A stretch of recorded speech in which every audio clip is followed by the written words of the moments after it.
Nous allons parler de la Libye où des forces des troupes du maréchal Khalifa Haftar sont en ordre de bataille vers Tripoli.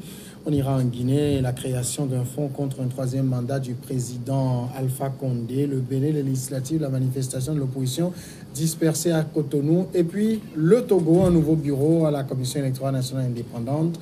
Ayassor succède à Kadanga. Pour en parler, on commence avec Messan Fioclou à Danglenou, directeur de publication de l'Enquêteur. Bonsoir, Messan Fioclou. Bonsoir aux téléspectateurs. Bonsoir à Samuel et à Koli. Yohannes Akoli, Republic of Togo, ça fait un bail. Oui, exactement. Vraiment, je suis très ravi de marquer ce retour sur le plateau de New World TV. Je dis bien de choses à tous les téléspectateurs, tous les téléspectatrices et leur demande de serrer les ceintures pour suivre ce débat-là. Voilà. D'accord.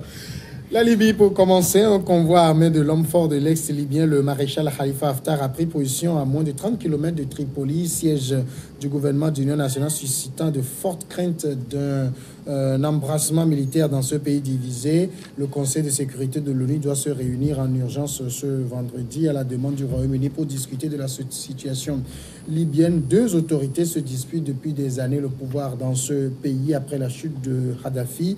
À l'ouest, le gouvernement reconnu par la communauté internationale dirigé par le Premier ministre Fayez al-Sarraj. Et dans l'est du pays, l'armée nationale libyenne autoproclamée par le maréchal Khalifa Haftar. Alors, cette situation intervient dans un contexte où on annonce une conférence de réconciliation, mais sans Fioclou, quand on voit la situation, la réconciliation apparemment n'est pas vraiment à l'ordre du jour. Non, le problème qui est sur ce plateau en Libye, c'est que le secrétaire général des Nations Unies est dans le pays, est en consultation avec le gouvernement de Tripoli et aujourd'hui, en principe, il doit rencontrer le maréchal Khalifa Haftar. Le problème qui se pose en Libye, c'est que toutes les régions de la Libye sont dans les mains des rebelles. Et les gens de l'Ouest, surtout de Misrata, Tripoli, sont pour le gouvernement national reconnu par la communauté internationale, alors qu'à l'ouest, à l'est, vers Benghazi, c'est le maréchal qui a l'appui de certains pays occidentaux, y compris l'Égypte. Aujourd'hui, ce serait difficile d'organiser les élections qui sont prévues en Libye. Le maréchal a envoyé ses hommes pour l'assaut de Tripoli. Moi, là où je suis, je sais qu'il ne peut pas prendre Tripoli. Oui, d'ailleurs, il a déjà on l'a acculé, il a fait des prisonniers, et ces prisonniers ne sont pas ses enfants. Ce sont les enfants des autres. C'est ça qu'il faut éviter. Ils peuvent monter la pression, monter les enchères, mais à une certaine mesure, quand la communauté internationale dit que cette guerre-là, ça suffit, qu'il faut négocier, il faut aller aux élections. Et si les Libyens veulent que ce soit lui, le futur gouvernant, on va voter pour lui. Le problème libyen ne va plus se résoudre par les armes. Ce n'est pas négociation. À mon point de vue. Je le disais que ça intervient au moment où on annonce une conférence de réconciliation. Vous savez, je pleure pour ce pays-là parce que on a foutu du bordel dans ce pays.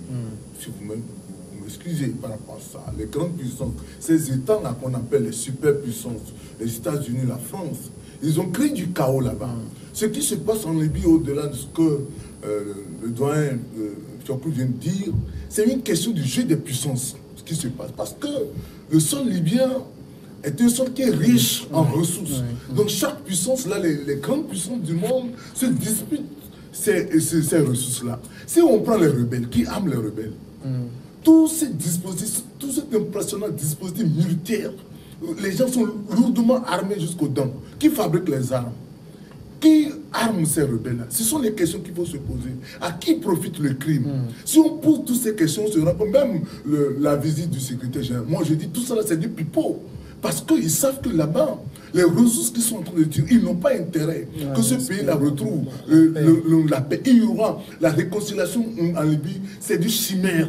C'est-à-dire que cela n'arrivera pas. Parce que le jour où la Libye se réconcilie, c'est que, bon voilà, les gens vont perdre leur territoire, leur précarité. Donc, ils n'ont pas intérêt à le faire. Parce que sous Kadhafi, Kadhafi ne les laissait pas les marges de manœuvre sur un certain nombre de choses. Il a fallu qu'il abatte Kadhafi pour qu'il puisse maintenant prendre toutes les richesses aujourd'hui de la Libye. Donc tout ce qui se raconte ou que les médias occidentaux nous envoient, moi je dis que c'est encore des informations pour nous faire endormir. Le partage de l'Afrique, tel que je crois Bismarck l'avait dit à la conférence de Berlin, le gâteau africain, ça continue jusqu'au jour d'aujourd'hui. Et je crois que c'est ce qui se passe. Il faut voir un peu les influences de ce qui se passe sur ce pays-là. On comprend aisément que la France, les États-Unis et un certain nombre d'États qui sont les superpuissances qui déploient leur même sur ce pays-là pour pouvoir vraiment fonctionner toutes les ressources de cet État. Donc la réconciliation, moi, je n'y crois pas aujourd'hui, je n'y croirai pas demain. Donc cette réconciliation-là, c'est loin. Alors, ça veut dire que les efforts qui sont actuellement faits, en tout cas par la communauté internationale, pour rapprocher les deux principales positions sont vains, là. Oui, à l'heure actuelle, la conclusion est celle-là. Parce que Haftar était dans le camp des Occidentaux, mais aujourd'hui, la Russie le courtise. Et il a même fait des visites en Russie, ce qui veut dire que quand la Russie met pied quelque part, c'est le contre-pied pour les puissances occidentales. Ce qui veut dire que tant que le problème-là va perdurer en Libye, il n'y aura jamais de paix au Sahel. Le Burkina, le Mali, le Niger seront toujours déstabilisés, y compris le Tchad. Mais ça veut quand même dire que le maréchal Khalifa Haftar doit comprendre aussi qu'il est un peu comme un pion dans la main. Oui, exactement. Ils le savent. C'est une nouvelle guerre froide, Samuel. C'est-à-dire que les États-Unis et la Russie, ils s'affrontent. Ils s'affrontent, c'est-à-dire que c'est une guerre froide qui ne dit pas son nom. Ils ne s'affrontent pas pays interposé. Ils ne s'affrontent pas pays interposé. C'est-à-dire que tel que cela s'est passé dans le temps, ça a pris maintenant une nouvelle forme. On prend un pays et puis bon voilà, les puissances se disputent les ressources, les espaces, comme ce qui se passe en RDC Congo. C'est-à-dire que c'est pareil. Et cette réconciliation-là, le monsieur des Nations Unies, tout ça, vous savez, la Libye, là, une fois que Kadhafi a été abattu, c'est-à-dire qu'avec l'OTAN, en complicité avec notre frère africain devenu président des États-Unis, Obama, et tout ça, ils se sont mis ensemble pour pouvoir faire descendre Kadhafi. C'était la fin. C'est pour pouvoir mettre la main sur les ressources de ce pays-là. Obama l'avait reconnu que c'était la plus grande erreur de sa présidence. Vous savez, au moment où on devait créer l'Union africaine, vous savez, Kadhafi seul a payé la dette de tous les États africains. Ça, c'est une réalité. Interrogeons l'histoire, vous allez voir. Donc, c'est-à-dire que la Libye avait des réserves de devises importantes qui faisaient peur aux puissances étrangères. Donc, qu'est-ce qu'il fallait faire? Il faut tout faire pour pouvoir anéantir ce pays-là. Et c'est ce qui a été fait.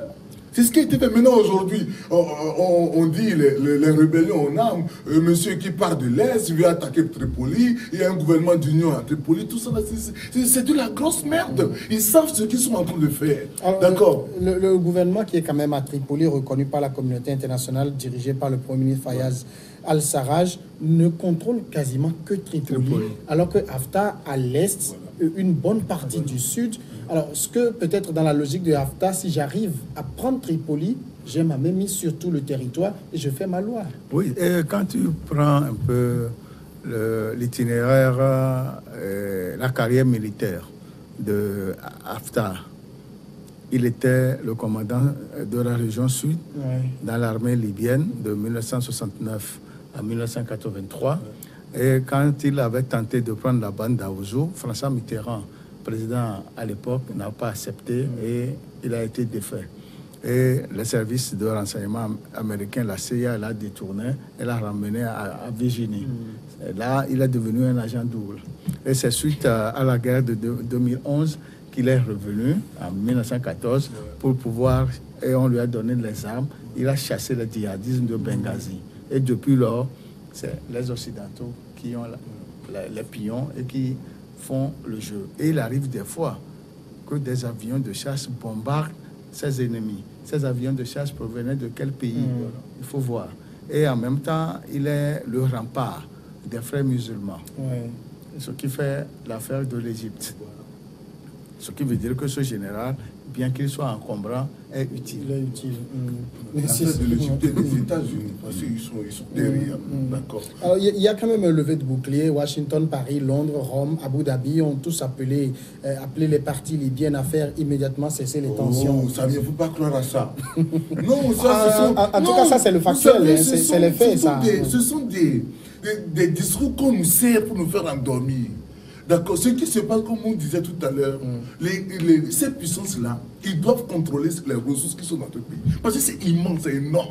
Donc, du coup, ils n'ont pas intérêt. Si vous suivez l'itinéraire de là où sont ces murs, tout ça, vous allez voir, c'est là où il y a d'importants gisements de pétrole. Il faut déstabiliser le pays. Il faut déstabiliser qui aime les rebelles. Hein, on parlait de Chikao, Makachi, Chikao, où ce monsieur-là, où ces messieurs-là trouvent des armes. Si ce ne sont pas les mêmes puissants qui les ont pour pouvoir déstabiliser. Ce sont des organes, ils font peur à tous les États, surtout l'Afrique. Retenez que l'Afrique constitue ce gâteau-là, juteux, que les puissances veulent garder leur main dessus et de continuer par nous contrôler. Vous avez, on prend les États-Unis, leur pétrole, ils n'ont jamais touché.